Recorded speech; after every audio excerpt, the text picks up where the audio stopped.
Hi, my name is Hosea Masinga, and I am a case officer at the National Consumer Tribunal.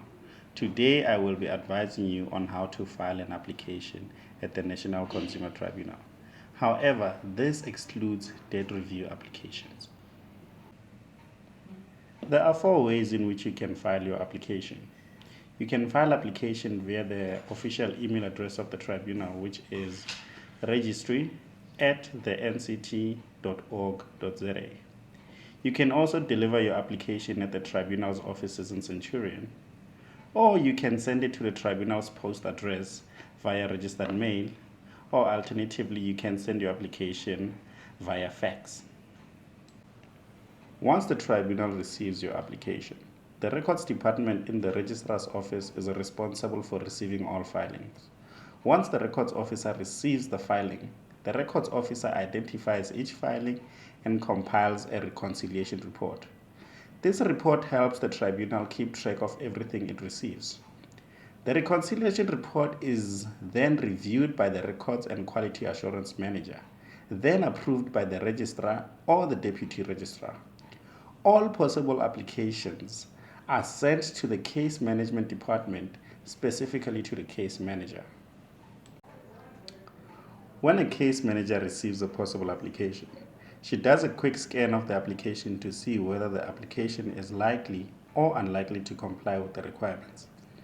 Possible applications that are most likely to meet the requirements are given priority over those that aren't likely to meet the requirements.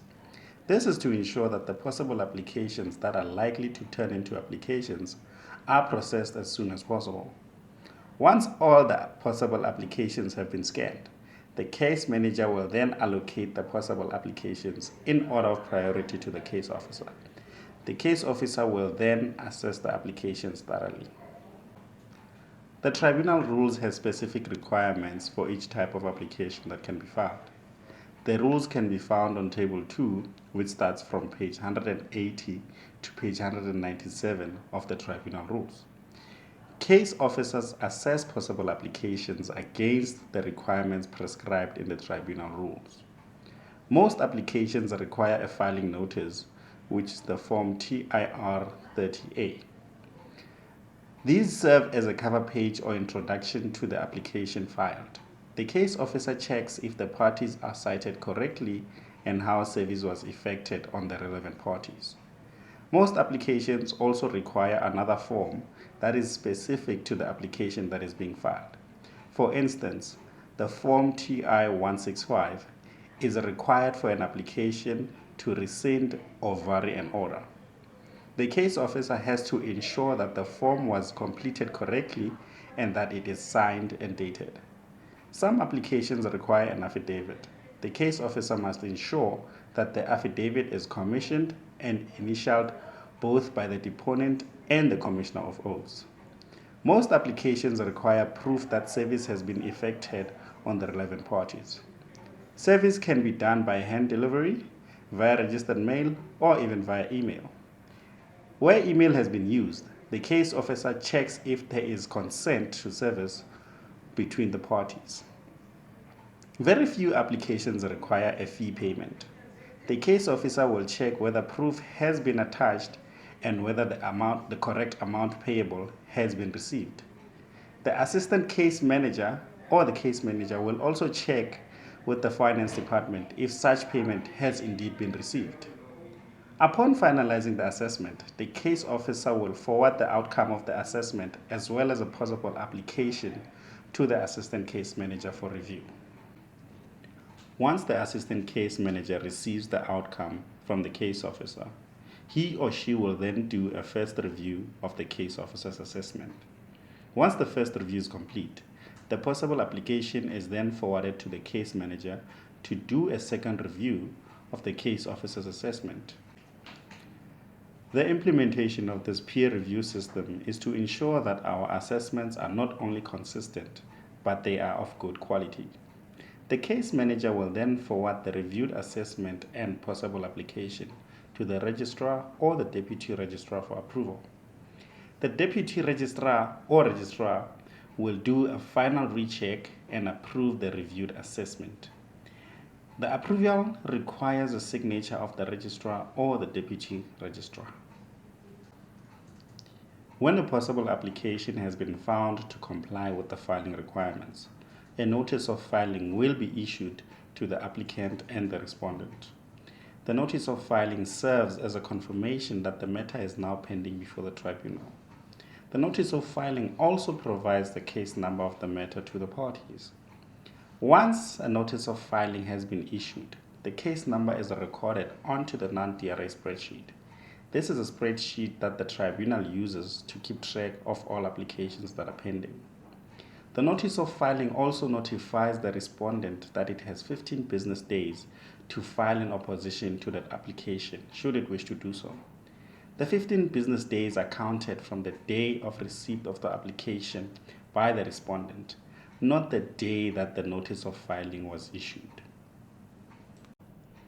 When a possible application has been found not to comply with the filing requirements, a letter will be issued to the applicant.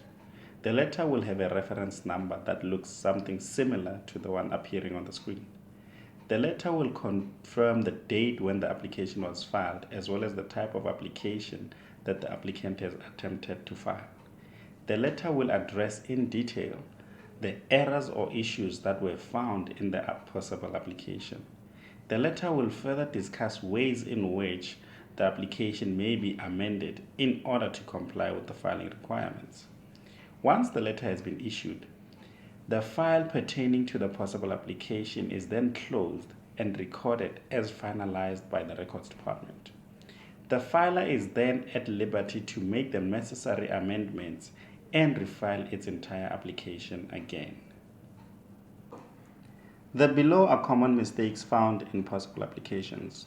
For instance, illegible documents. Sometimes the filer submits documents that are not readable. Kindly ensure that all your documents are clear and legible. Secondly, irretrievable electronic filings. Sending documents that are password protected without providing the password or sending documents in an encrypted format. Please submit documents that are retrievable. For instance, a simple format like a PDF is usually the best. The citation of parties are also common errors. Parties must be cited in full. Where a party is a natural person, full names and surnames must be cited. Where a party is a company, the company's full registered name must be cited. The citation must be in accordance with the Companies and Intellectual Property Commission, the CIPC. The proof of service of applications are also common mistakes. Filers do not provide sufficient proof that the application has indeed been served on the relevant parties. For service via email, we require consent to serve via email.